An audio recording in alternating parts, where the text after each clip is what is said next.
Tozani bogogo nomkhulu. Ngani zakwethu. Ngicela sikhulume ngamaBhayi. Sandlalela iseries yamaBhayi. It's the first series yamaBhayi. And ku first series yamaBhayi, this is an introduction video of a series. It's not episode 1, it's just an opening of a series yamaBhayi. Yo, ngani zakwethu, when you're talking about amaBhayi, it's a very, very, very complicated kind of a topic, an episode, whatever you can call it, of amaBhayi. It's a very complicated thing. Let me tell you something about my research. When I do researches, I don't watch videos of other traditional healers. If I do, it's just for my own knowledge. But for my own audience, I do a different kind of research, so that my topic that I have on that particular day, it's not about something that you've heard before. Ukuthi engathi ugogo sibanibani umkhulu sibanibani kwayikhuluma lento le in. That's why I've never heard somebody to say ayibo lento lena is exactly words zikasibanibani. Umuntu will say yazi no gogo sibanibani wayibeka kanjena, but ukuthi uShandu uyibeke in his own way and he explained it differently. That's how I work. Yay, inzima into yamaBhayi ngani zawethu. But because of today we unpacking the series, it's a summary, if I may put it that way, that we're coming up with it today. Yini amaBhayi? Yini amaBhayi? AmaBhayi are symbols of powers and spirits that your ancestors want you to align yourself with. That's it. It's symbols. How did amaBhayi came up with? AmaBhayi before abelungu ondlebe khanyilanga, they've printed them in the form of the way they printed them. It was true the visions, ibonakaliso of the ancestors then. Ukuthi njengoba silima ukotini engathi lo kotini ungaba nalombala ibhaleke kanje.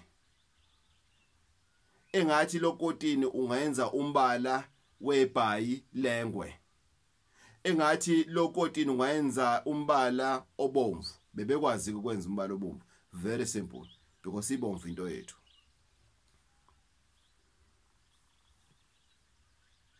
Then abelungu they started to print amaBhayi.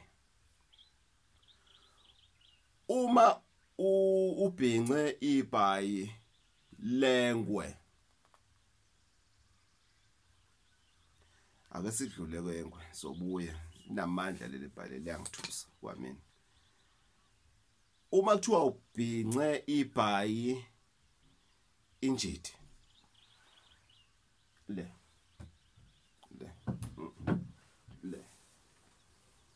injidi ebomvu, injidi kathathu ngani zakwethu. Sinenjidi eMaroon. Ozoza donsela yona khona uzayibona. Sinenjidi eMaroon, sinenjidi eblue, sinenjidi ered. Lezi injidi ezintathu lezi are very important ngani zakwethu.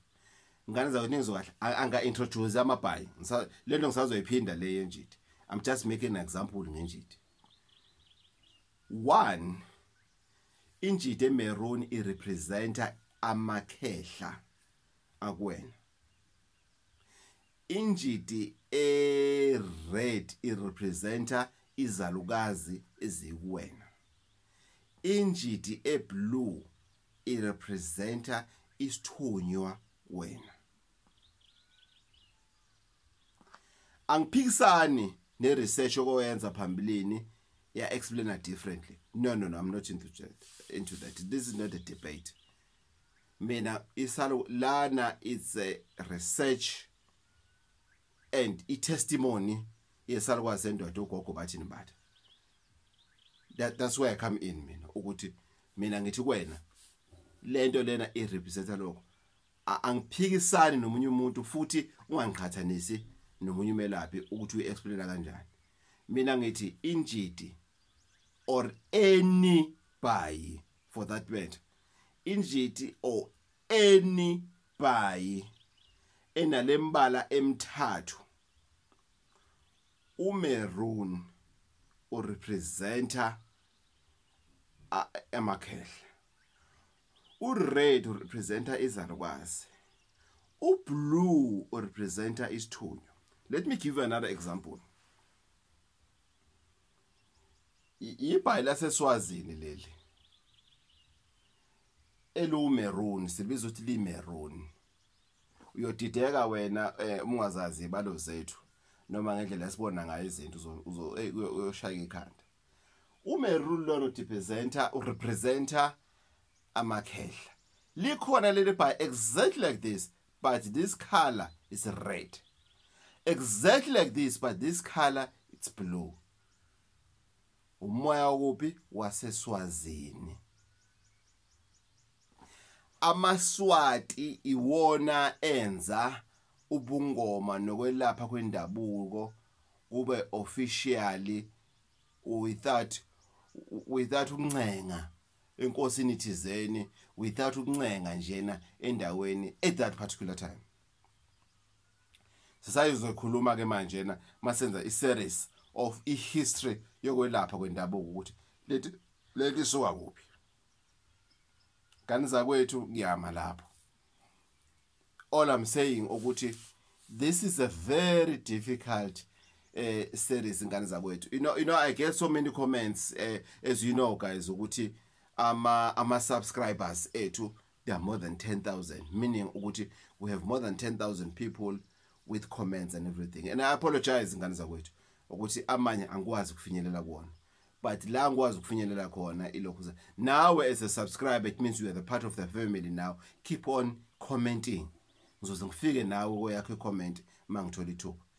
I'm not complaining about the number of comments that I'm receiving, but I'm simply saying ukuthi kwesinye isikhathi 20 comments they're talking about the same thing. Ngiyiphendule ukuthi ngiyiphendulanga kuwena. So ngiyacela ngane zakwethu salukazi sendoda lesuGogo Bathini Mbatha. We introducing a topic Amabhayi. It's a very complicated and sensitive, if I may use that word, sensitive topic to have, but it's worth to be told. We need to talk about it. We don't have a choice.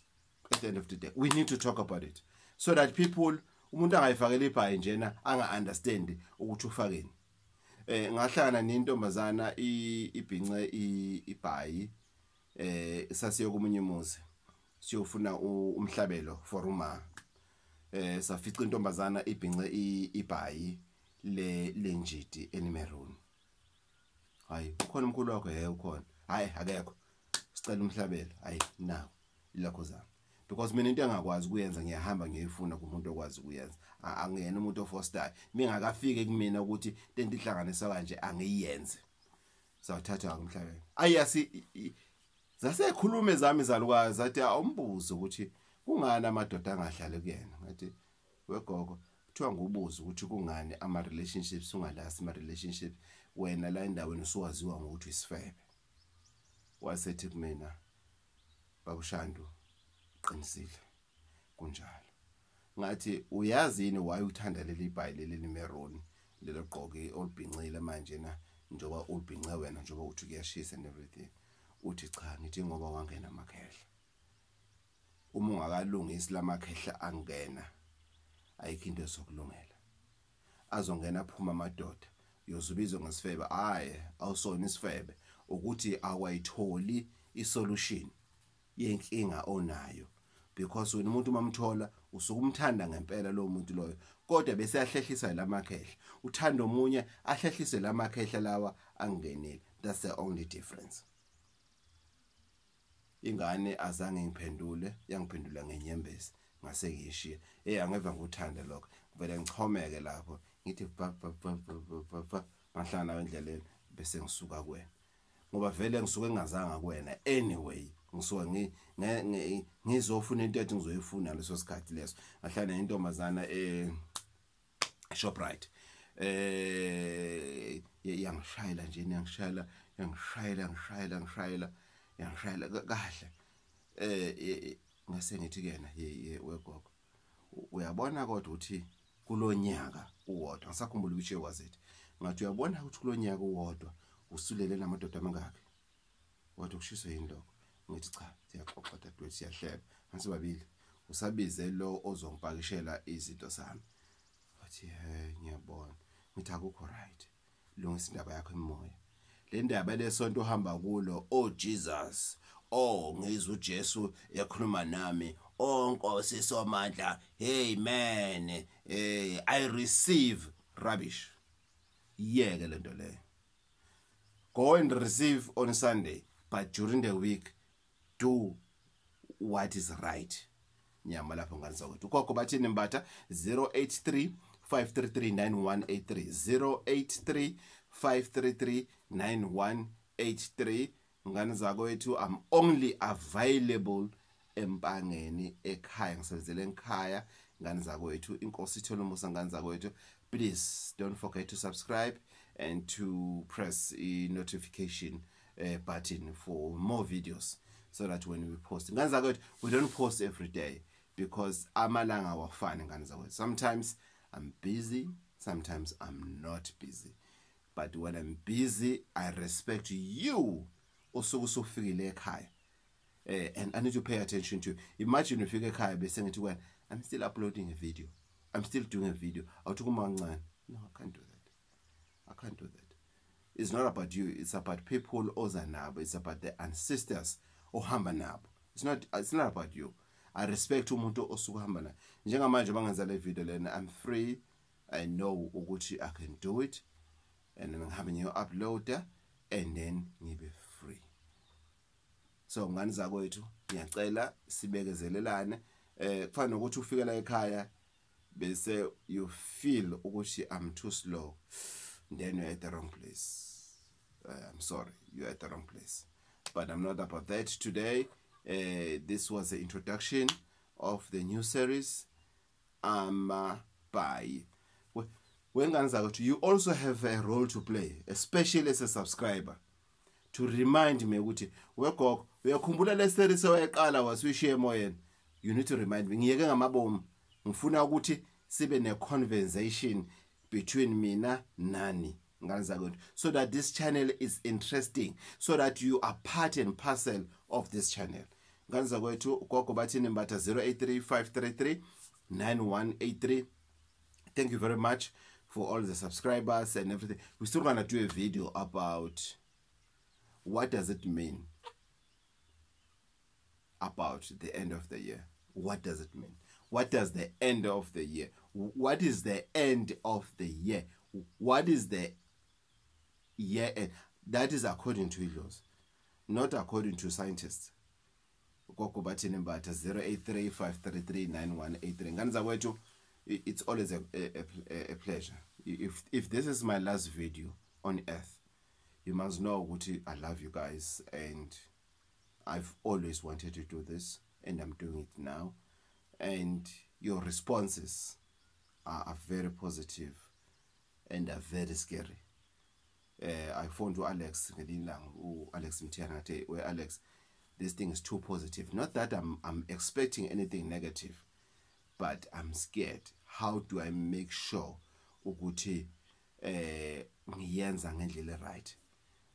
Alex Mtiane from Igagasi FM is one of my mentors, as well as the producer yakhe Umfundo Mabaso. They're one of my mentors, and then those are going to esesiba nabo umlekeleli, for example, umlekeleli Mbanjwa, is people that I learn a lot from them. So ngani zakuthi if this is my last video, you must know ukuthi wholeheartedly I love doing what I'm doing. I love being a traditional healer. I love being umelaphi wendabuko ngani zakwethu. But asiyazi impilo esibekeleni, asilazi usuku lethu lokugcina ukuthi nini. But if this is my last video, I pray ukuthi whatever you have learned to all ama-videos kaGogo Bathini Mbatha ayakusiza ukuthi u-achieve whatever you want to achieve. I pray ukuthi nawe ubenefite like people who have never met me, but through the videos I'm doing, through me reaching out to them wherever they are. You know, to post a 20 minutes video is not less than 10 gig of ilokuzana data. It means I'm also committed. That's why I thank all Gogo Omkhulu. There are many people who Gogo say call and everything. Every month she makes sure she send me that. I appreciate all of that, guys. I'm not saying you must do that, but to those who are doing it, I appreciate that. If this is my last video, guys, I love you. I love you so much. I love this work as a traditional healer. And sisters, willingly, we'll talk again in my next video.